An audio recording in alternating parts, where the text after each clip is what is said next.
Shalom Vacha, que le bon Dieu vous protège, vous donne la santé, la joie et la prospérité.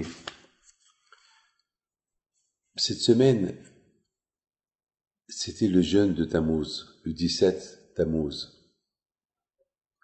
Et il y a quelqu'un à qui j'ai demandé le Shabbat, dis-moi, tu sais que demain c'est le jeûne de Tammuz.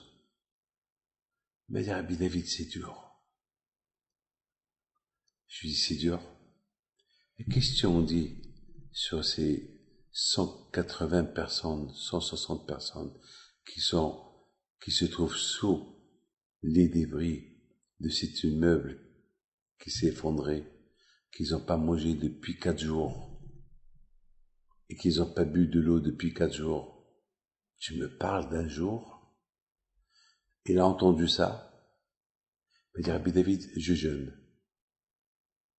Mais vous voyez, beaucoup des fois, on réalise pas le bonheur où on se trouve. Malheureusement, on réalise pas le bonheur où on se trouve. On a une femme, des enfants, une maison. On a à manger, on a de quoi boire. On a une voiture. On a une famille, on a de l'argent. On peut prendre des vacances. On dit même pas merci à Hachem pour tout ce bonheur où on se trouve. On est en train de parler d'un jour de jeûne pour le bon Dieu, et surtout un jeûne que nous on a causé. Ce jeûne-là, c'est parce qu'on n'était pas des bons juifs, Hachem nous a détruit le Beth Amikdash.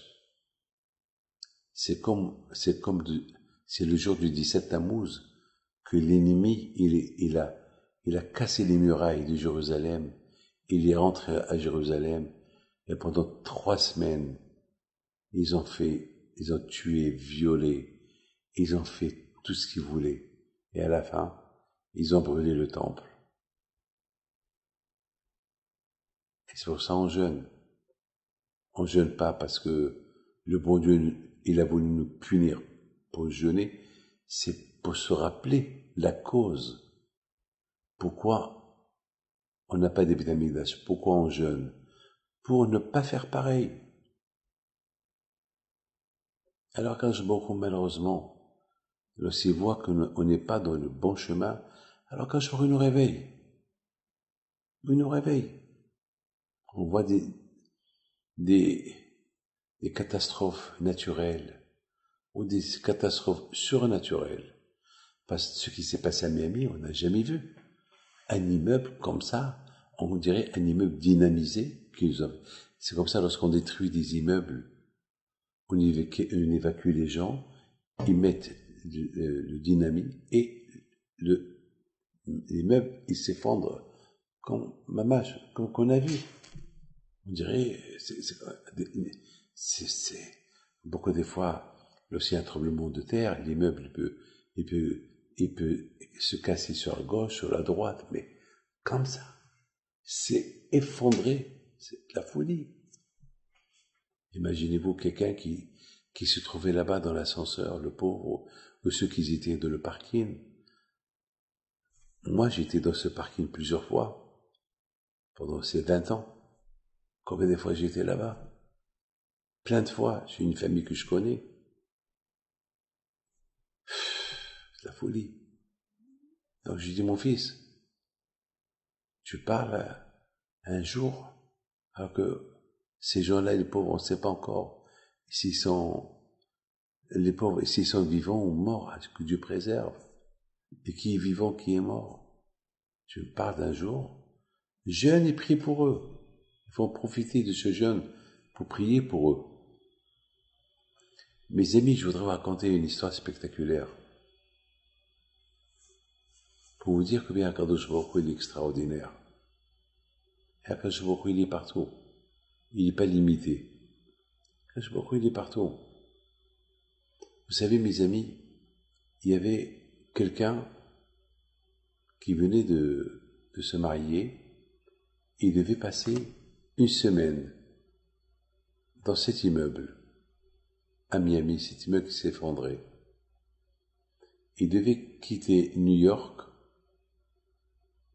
le mercredi pour arriver le soir, et il devait arriver vers 10 heures du soir.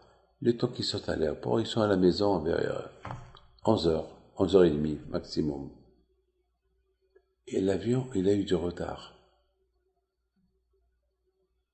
Vous savez comment il a eu de retard? C'est parce que le pilote de l'avion, il se sentait mal. Donc, il devait apporter un autre pilote. Et ça a pris 2 heures pour que l'autre pilote, il arrive.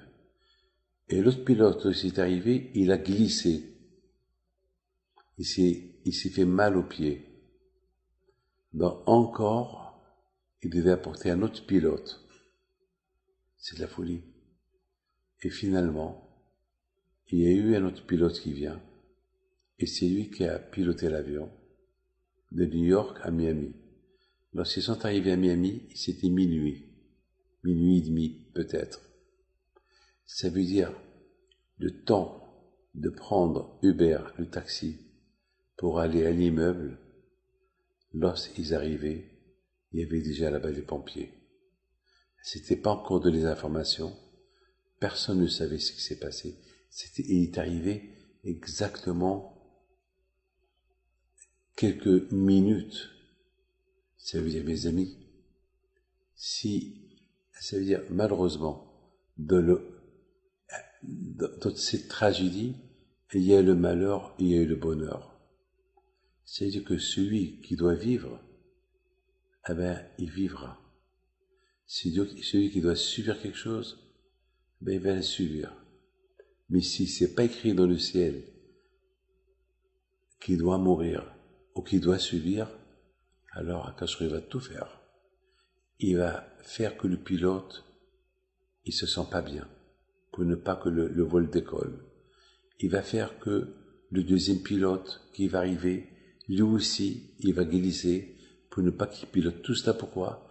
Parce que ce couple-là qui vient de se marier, c'était pas leur temps pour qu'ils arrivent là-bas et mourir là-bas. C'est Akashro qui décide tout. Mais il se peut qu'ils auraient pu ne pas, qu'ils meurent pas, comme avec l'espoir qu'on a, que personne n'est mort. Mais Hachem, il n'a pas voulu. Hachem, il a ses calculs. Voilà. Alors, ces gens-là, bien sûr, ils ont remercié Hachem, Jésus veut. Ils ont dit merci à Kadosh Baruch Hu. Qu'Hachem y fasse que on verra les autres aussi dire merci à Hachem. Que le bon Dieu vous protège et vous donne la santé et la joie.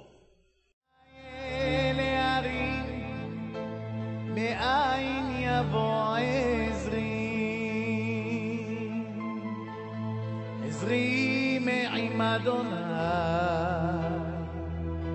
עושה שמיים וארץ אל ייתן למוט רגליך אל ינום שומרך